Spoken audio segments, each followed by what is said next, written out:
نحمده ونصلي ونسلم على رسوله الكريم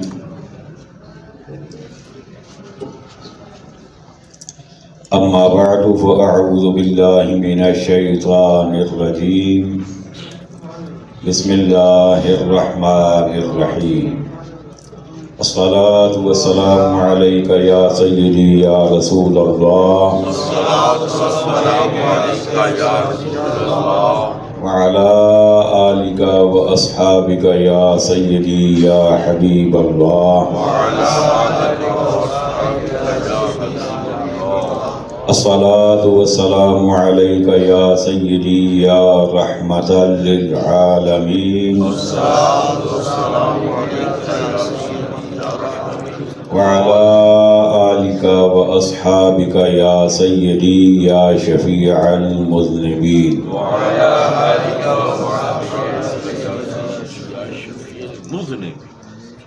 حضرات گرامی، آج کا ہمارا ٹاپک ہے بدعت. سنا ہوا یہ لفظ آپ نے؟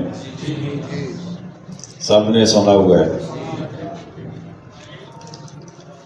یقیناً آپ نے سنا ہوگا کیونکہ یہ ہمارے بارے میں ہی استعمال کرتے ہیں لوگ اور کہتے ہیں کہ بریلوی بدعتی ہیں. تو آج ہم نے دیکھنا یہ ہے کہ بدعت ہوتی کیا ہے اور کیا ہم واقعی بدعتی ہیں اور کیا اور کوئی بدعتی نہیں ہے. یہ آج ہم نے دیکھنا ہے. توجہ آپ کی میری جانب رہنی چاہیے. بڑا اہم ٹاپک ہے اور بڑا ضروری ٹاپک ہے. اس کو سمجھنا بڑا ضروری ہے.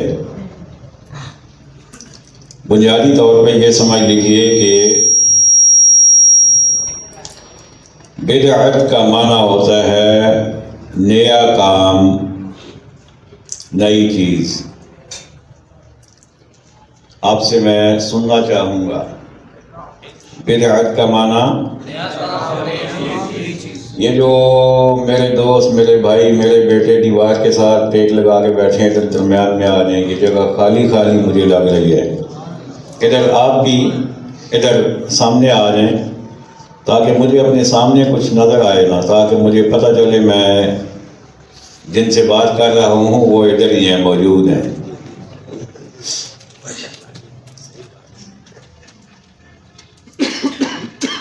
اور جب میں بلاؤں تو ساتھ ساتھ بولتے جائیے.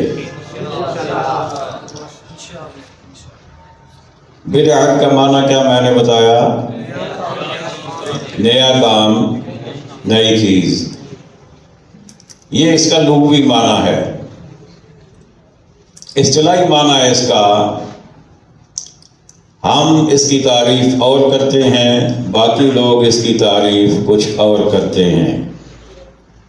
اور دلچسپ اور ایمان افروز بات یہ ہے وہ جو تعریف کرتے ہیں وہ ان کی اپنی بنائی ہوئی ہے، اسی لیے وہ اس میں پھنس جاتے ہیں. اور ہم اس کی جو تعریف کرتے ہیں وہ ہم نے خود نہیں بنائی، ہم حدیث مصطفیٰ سے کرتے ہیں، اس لیے ہم اس میں پھنستے نہیں ہیں. وہ تعریف یہ کرتے ہیں کہ وہ کام جو رسول اللہ صلی اللہ تعالی علیہ وآلہ وسلم نے نہیں کیا اور جو صحابہ کرام نے نہیں کیا اور اب وہ کیا جا رہا ہے تو وہ بدعت ہے. اور اگلا ان کا مقولہ یہ ہوتا ہے، حدیث پاک کا جملہ وہ اس کی تشریح ساتھ لاتے ہیں. وہ کہتے ہیں کل بدعت ضلالہ، کہ ہر بدعت گمراہی ہے. تو وہ کہنا یہ چاہ رہے ہوتے ہیں کہ جو کام رسول اللہ علیہ السلام نے نہیں کیا، آپ کے دور میں نہیں ہوا، صحابہ کرام نے نہیں کیا، تو وہ کام بدعت ہے اور ہر بدعت گمراہی ہے. یہ ان کا کہنا ہے، ہر بدعت گمراہی ہے. یہ میں نے بنیادی طور پر آپ کو اس کا معنی و مطلب سمجھا دیا۔ اب میں کچھ احادیث پیش کر کے اس کے بعد پھر میں اس بات پہ آؤں گا کہ ہم بدعت کا معنی کیا سمجھتے ہیں۔ یہ جو حدیث پاک ہے یہ ابن ماجہ شریف میں بھی موجود ہے، اور اس سے بڑھ کر یہ کہ یہ امام اہل سنت اعلیٰ حضرت فاضل بریلوی رحمۃ اللہ تعالی علیہ نے اپنی کتاب مطلع القمرین شریف میں بھی نقل کی ہے۔ مطلع القمرین شریف میں بھی اس کو آپ نے نقل فرمایا ہے۔ حضرت حذیفہ بن یمان رضی اللہ تعالیٰ عنہ راوی ہیں، کہتے ہیں کہ آقا کریم علیہ الصلوۃ والسلام نے ارشاد فرمایا کہ لا يقبل الله لصاحب بدعة صوما ولا صدقة ولا حجا ولا عمرة ولا جهادا ولا صرفا ولا عدلا، کہ آقا علیہ الصلوۃ والسلام نے فرمایا بدعتی جو ہوتا ہے اس کا نہ روزہ قبول ہوتا ہے، نہ صدقہ قبول ہوتا ہے، نہ حج قبول ہوتا ہے، نہ عمرہ قبول ہوتا ہے، نہ جہاد قبول ہوتا ہے، نہ فرض قبول ہوتا ہے، نہ نفل قبول ہوتا ہے۔ یہ کس کا فرمان ہے جی؟ آقا کریم علیہ الصلوۃ والسلام کا۔ بولیے نا، کس کا فرمان ہے؟ یعنی کوئی عبادت اس کی قبول ہوتی ہی نہیں ہے، کس کی؟ بدعتی کی۔ پھر آقا کیا فرماتے ہیں اس سے آگے؟ یخرج من الاسلام کما تخرج الشعرۃ من العجین۔ آقا فرماتے ہیں اور بدعتی اسلام سے ایسے نکل جاتا ہے جیسے آٹے سے بال نکل جاتا ہے، یعنی بالکل اسلام سے نکل جاتا ہے وہ۔ اچھا، اب جب کہ میں یہ حدیث بیان کر رہا ہوں اور ہمارے امام نے اپنی کتاب میں یہ حدیث لکھی ہے، تو ہمیں جب یہ حدیث معلوم ہے تو کیا ہم بدعتی ہو سکتے ہیں؟ بولیے تو صحیح نا۔ اگر ہم بدعتی ہوتے تو ہم تو یہ حدیث چھپاتے، بیان ہی نہ کرتے۔ ہم تو خود بدعتی ہیں، تو ہم کیسے لوگوں کو بتائیں یہ؟ لیکن اس کا مطلب یہ ہوا کہ الحمدللہ ہم بدعتی نہیں ہیں۔ اچھا، اب اس سے آگے چلیے۔ یہ 4 احادیث اس وقت میرے سامنے ہیں جو چاروں کی چاروں امام اہل سنت نے اعلیٰ حضرت رحمۃ اللہ تعالی علیہ نے اپنی کتاب مطلع القمرین شریف میں نقل فرمائی ہیں۔ اس میں سے ایک حدیث یہ ہے، اہل البدع شر الخلق۔ اعلیٰ حضرت فرماتے ہیں کہ آقا علیہ الصلوۃ والسلام نے فرمایا کہ اہل بدعت یعنی بدعت اختیار کرنے والے جو ہیں وہ بدترین مخلوق ہیں۔ اگلی حدیث، اصحاب البدع کلاب اہل النار۔ بدعت کا ارتکاب کرنے والے، بدعت پر چلنے والے جہنمیوں کے کتے ہیں۔ یہ کون لکھ رہا ہے جی؟ اعلیٰ حضرت۔ یہ میں آپ سے کہلوانا چاہتا ہوں، یہ کس نے لکھا؟ اور ہم کس کو فالو کرتے ہیں؟ اعلیٰ حضرت کو۔ ہمارے مقتدیٰ تو وہی ہیں۔ تو آگے چلیے، اعلیٰ حضرت فرماتے ہیں، حدیث پاک نقل فرماتے ہیں، ان اللہ حجب التوبۃ عن کل صاحب بدعۃ حتی یدع بدعتہ او کما قال۔ آقا علیہ السلام فرماتے ہیں کہ جو بدعتی ہوتا ہے اللہ تعالیٰ اس کی توبہ بھی قبول نہیں کرتا یہاں تک کہ وہ بدعت کو چھوڑ دے۔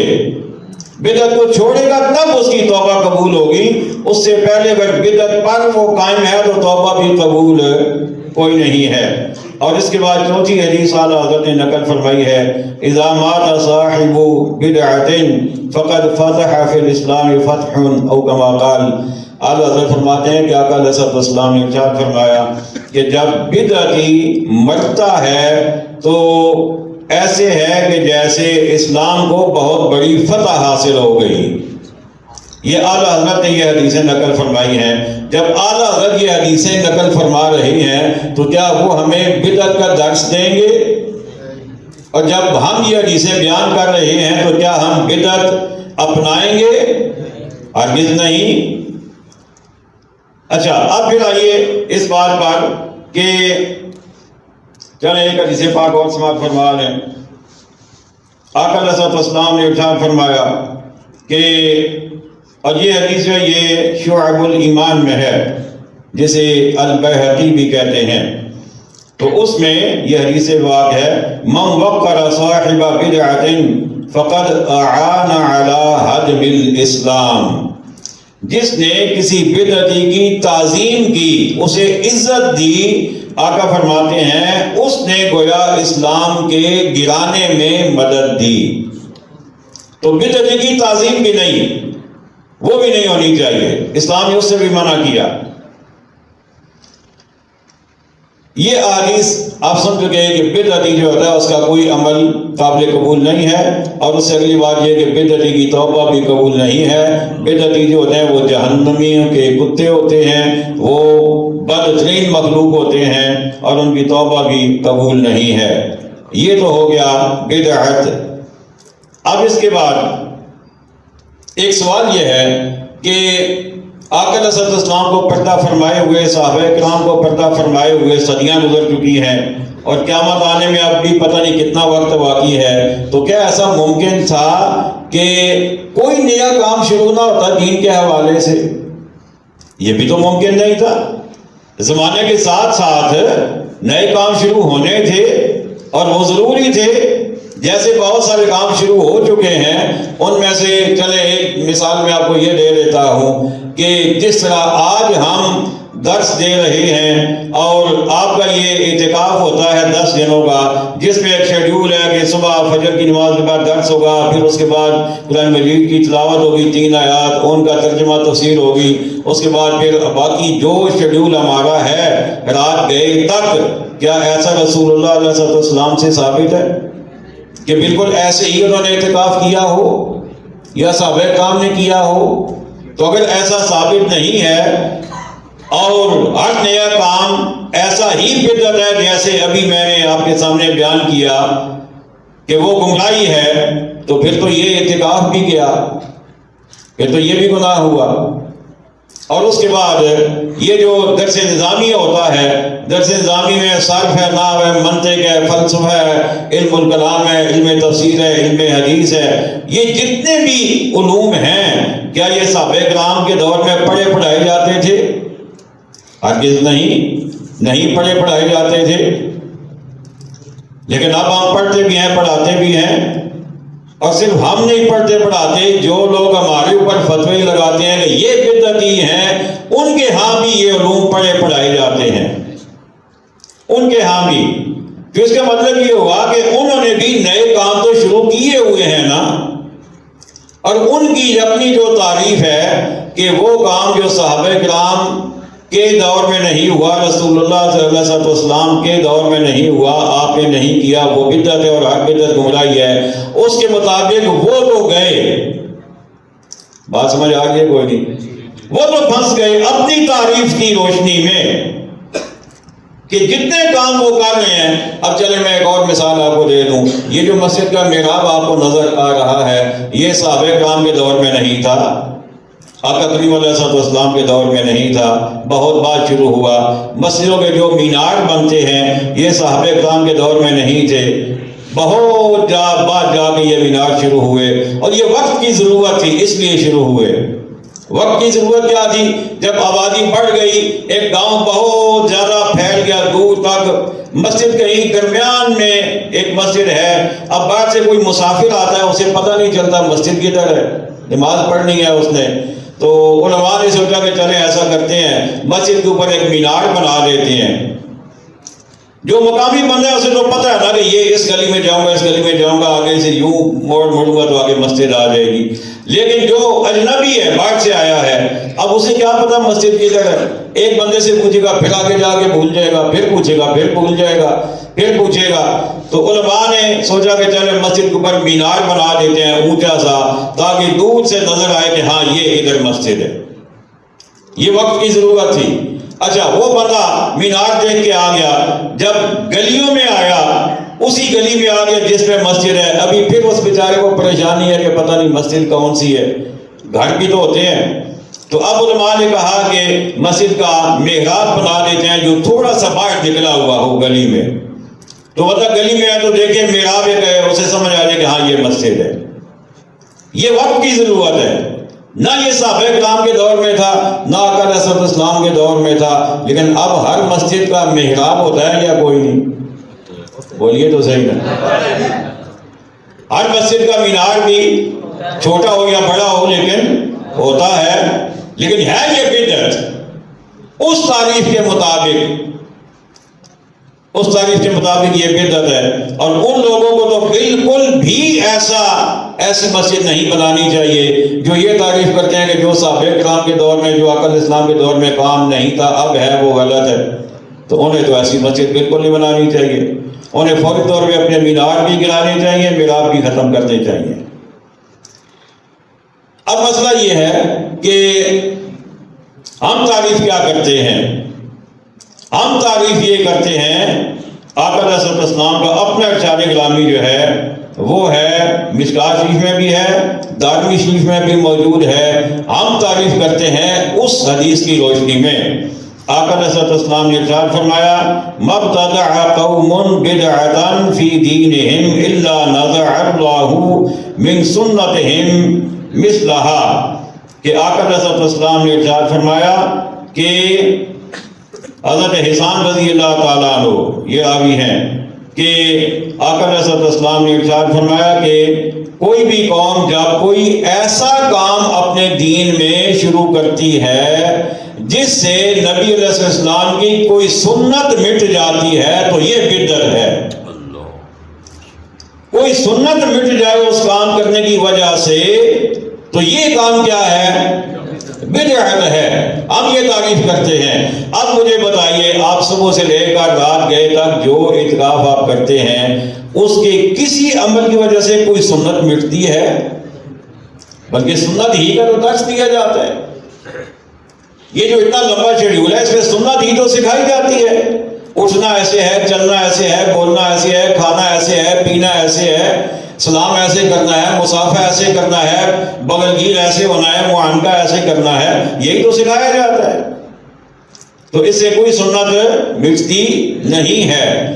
اب یہ جو تعریف اب سامنے آ گئی بدعت کی، تو اب اس کا مطلب یہ ہوا کہ ہر بدعت گمراہی نہیں ہے۔ بدعت کی آگے دو قسمیں بن گئیں۔ ایک وہ بدعت ہے جس سے کوئی سنت مٹ جائے تو وہ بدعت گمراہی ہے، اور اس کی وجہ سے وہ جو پیچھے حدیثیں میں نے پڑھی ہیں کہ جو اس پر عمل کرے گا وہ جہنمیوں کا کتا بھی ہے، اس کی توبہ بھی قبول نہیں ہوتی، اس کا کوئی عمل بھی قبول نہیں ہوتا۔ لیکن اگر کوئی ایسی بدعت ہے، ایسا نیا کام ہے جس سے سنت مٹتی نہیں ہے بلکہ سنت کو مزید آگے پھیلانے میں مدد مل رہی ہے، تو وہ بدعت تو ہے لیکن وہ بدعت بری نہیں ہے، وہ اچھی بدعت ہے۔ اسے بدعت حسنہ کہتے ہیں۔ کیا کہتے ہیں؟ بدعت حسنہ، اچھی بدعت۔ ایک ہوتی ہے بدعت سیئہ، بری بدعت۔ بری وہ جو دین سے دور لے جائے، سنت سے دور لے جائے۔ بدعت حسنہ وہ جو سنت کے قریب لے آئے، جو دین کے قریب لے آئے۔ تو عمل ہم بھی وہ بھی کرتے ہیں بدعت پہ، ہم بھی کرتے ہیں، لیکن ہم اسے بدعت حسنہ کا نام دیتے ہیں جو دین سے قریب کر رہی ہے، لیکن ان کے ہاں یہ بدعت حسنہ والی تو کیٹیگری کوئی نہیں ہے۔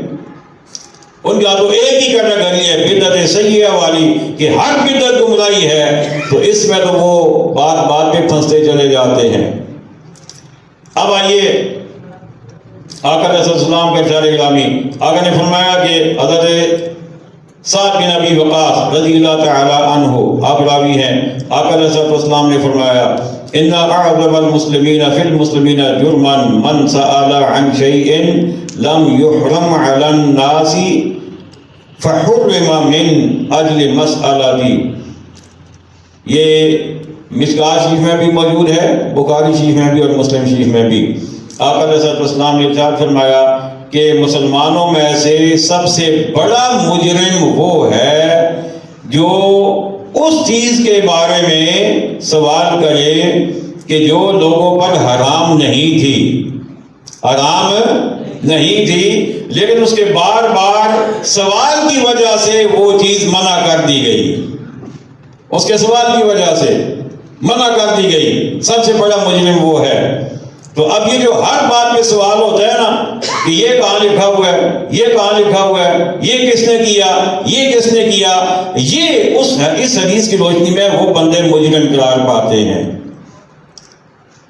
اگلی حدیث سنیے، آقا صلی اللہ علیہ وسلم کے پیارے گرامی، مشکاہ میں بھی ہے، دار قطنی میں بھی یہ حدیث موجود ہے، ان اللہ فرض فرائض الاسلام فلا تضيعوها، کہ اللہ تعالیٰ نے فرض جو ہیں وہ لازم قرار دے دیے کہ یہ فرض ہے، یہ فرض ہے، یہ فرض ہے، یہ تم نے کرنا ہے، تو فرمایا انہیں ضائع مت کرو، انہیں پورا کرو، ان پر عمل کرو۔ وحرم حرمات فلا تنتهكوها، اور اللہ تعالیٰ نے کچھ چیزوں کو حرام قرار دے دیا ہے تو تم ان کے پیچھے نہ پڑو، ان سے بچ کے رہو۔ اور پھر فرمایا وحد حدودا فلا تعتدوها، اللہ تعالیٰ نے حدیں بتا دی ہیں کہ ادھر جاؤ گے تو نجات پاؤ گے، ادھر جاؤ گے تو ہلاک ہو جاؤ گے، اللہ تعالیٰ نے حدیں بتا دی ہیں تو ان حدوں کو پھلانگنا نہیں ہے۔ اگلے الفاظ بڑے قابل غور ہیں، وساقط عن اشیاء من غیر نسیان فلا تبحثوا عنها، اور اللہ تعالیٰ نے بہت ساری چیزوں کے بارے میں بغیر بھولے، کیونکہ وہ بھولتا نہیں ہے، اس کی شان ہی نہیں ہے بھولنا، بغیر بھولے اللہ نے بہت ساری چیزوں پہ خاموشی اختیار فرمائی ہے، اسے ان کا ذکر نہیں کیا، تو آقا فرماتے ہیں تم بھی ان کی بحث میں نہ پڑو۔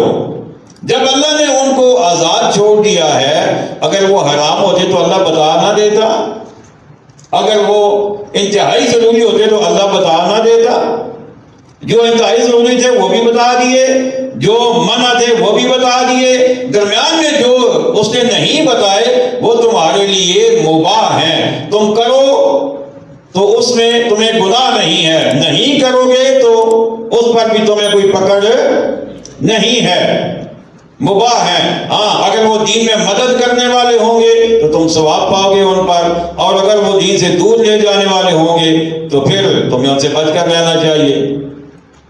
تو جب اللہ تعالیٰ نے بہت ساری چیزوں پر خاموشی از خود اختیار فرمائی ہے بغیر بھولے، تو ہر چیز پر سوال کرنا یہ بھی ضروری نہیں ہے، غیر ضروری ہے اور منع ہے۔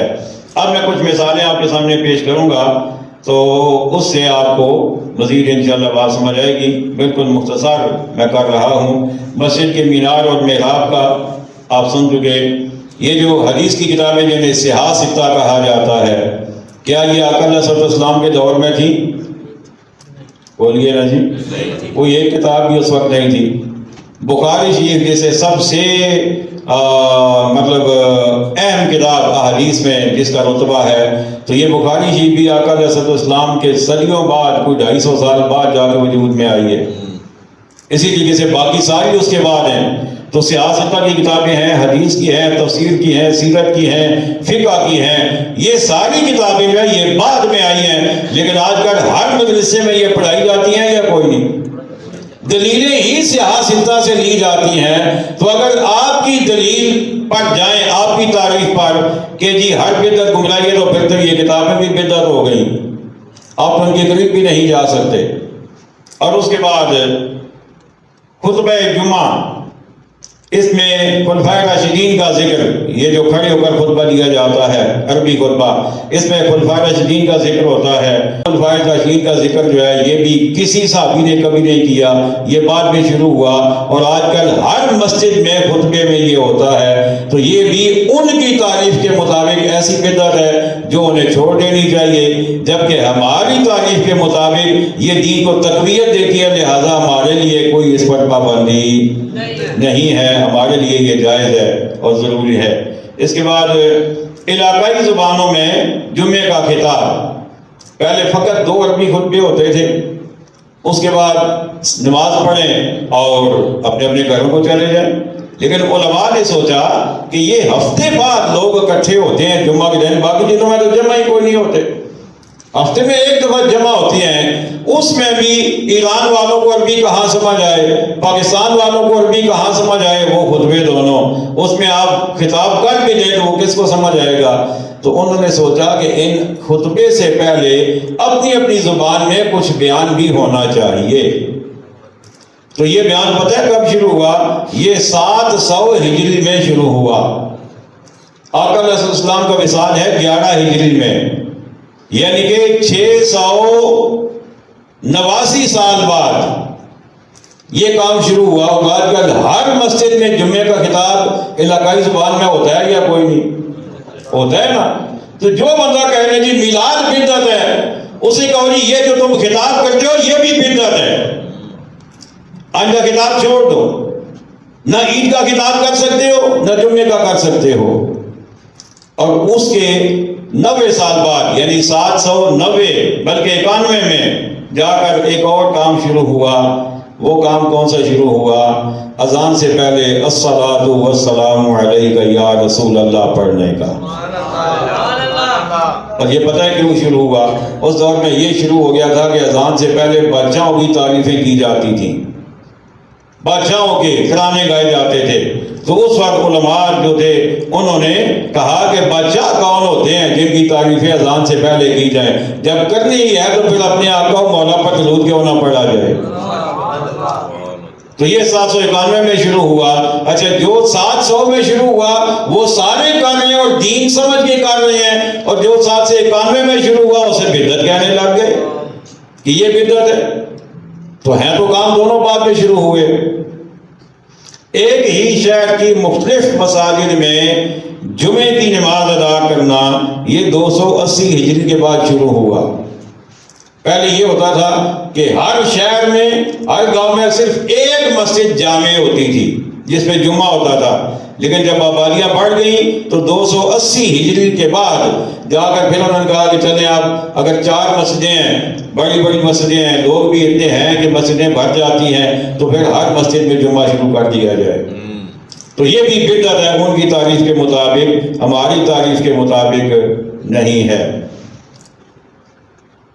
انشاءاللہ اس پہ رات کو مزید کچھ بیان کروں گا تاکہ یہ بات آپ کو بہت اچھے طریقے سے، یہ مثالیں آپ نے ہمیشہ یاد رہی۔ جو کہنا میلاد بدعت ہے اسے کہیں جی آپ کی جمعے کا خطاب بھی بدعت ہے، آپ کی مسجد کا محراب بھی بدعت ہے، آپ کی مسجد کا مینار بھی بدعت ہے، اور حدیث کی جتنی کتابیں ہیں آپ کی تعریف کے مطابق بدعت ہیں، درس نظامی کی جتنی کتابیں یہ آپ کی تعریف کے مطابق بدعت ہیں۔ پہلے آپ اپنی بدعتیں ختم کریں، بعد میں ہم سے بات کرنا۔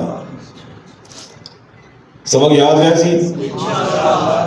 یہ باتیں یاد رکھنے والی ہوتی ہیں، کیونکہ آج کل اتنا مطلب وہ ایسا دور ہے نا گمراہی کا کہ پتہ ہی نہیں چلتا، تو بندہ ٹھیک ٹھاک ہمارا اپنا بندہ 2-4 کے بعد ہم دیکھتے ہیں کہ وہ جناب وہ یوں کھڑا ہوتا ہے نماز میں، سمجھ آ رہی ہے کوئی نہیں؟ یوں کھڑا ہوتا ہے نماز میں، اور بھائی یہ کیا ہوا ہے؟ وہ مجھے ایک حدیث پتہ چلی ہے جی، بخاری شریف میں حدیث ہے، اللہ کے بندو بخاری ہم نے نہیں پڑھی ہوئی؟ بخاری آج سے پہلے کسی ہمارے علماء میں سے کسی نے نہیں پڑھی تھی؟ کیا یہ حدیثیں ان کے سامنے نہیں تھی؟ کیا یہ حدیثیں امام اعظم کے سامنے نہیں تھی؟ تو اس لیے حدیث کو سمجھنے کے لیے بھی بہت کچھ چاہیے۔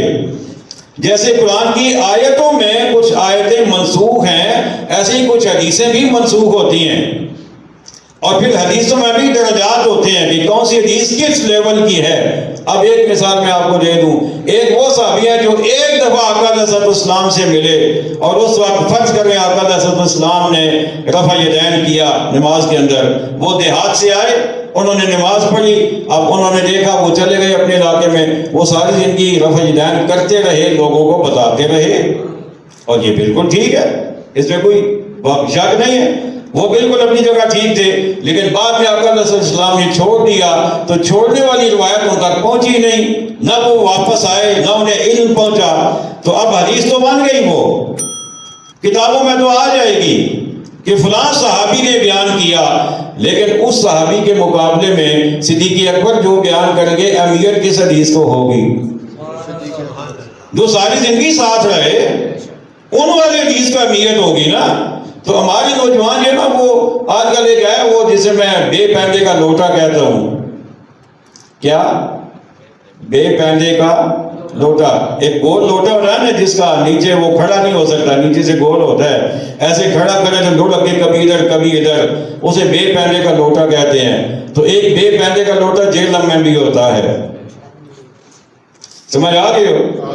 ہاں، جو جس نے گمراہی کا ٹھیکہ لے رکھا ہے، ہر حدیث کا الٹا مفہوم بیان کرنا، یہ اس نے ٹھیکہ لے رکھا ہے کہ خود تو گمراہ ہوا ہی ہو، پھر اکیلے کیا جانا ہے، اس کا موج مستی میں پورا قافلہ ساتھ ہونا چاہیے جہنم کی طرف جاتے ہوئے، ٹھیکہ لے رکھا ہے اس نے۔ اور ہمارے نوجوان حدیث بیان کرتے ہیں جی، وہ اللہ کے بندو حدیث ہے، اپنے علماء سے پوچھ تو لوگ اس کا مطلب کیا ہے، کہیں یہ حدیث منسوخ تو نہیں ہے؟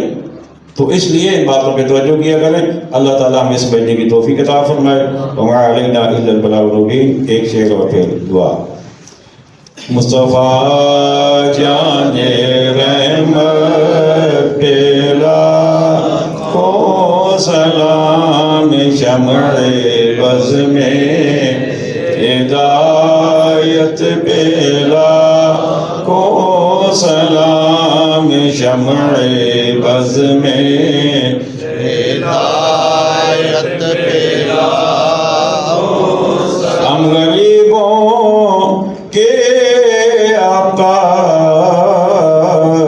بے حد درود، ہم غریبوں کے آقا بے حد درود،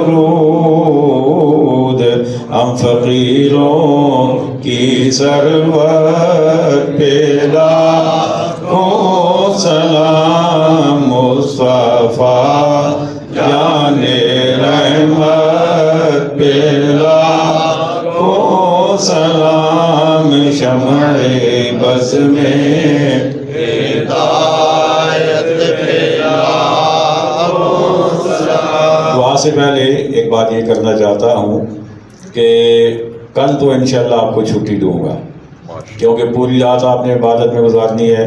شب قدر یعنی نزول قرآن کی ہماری محفل بھی ہوگی، اور تاک راتوں میں شب قدر بھی آقا علیہ السلام نے فرمایا کہ تلاش کیا کرو، تو پوری رات آپ کی شب بیداری کی ہوگی۔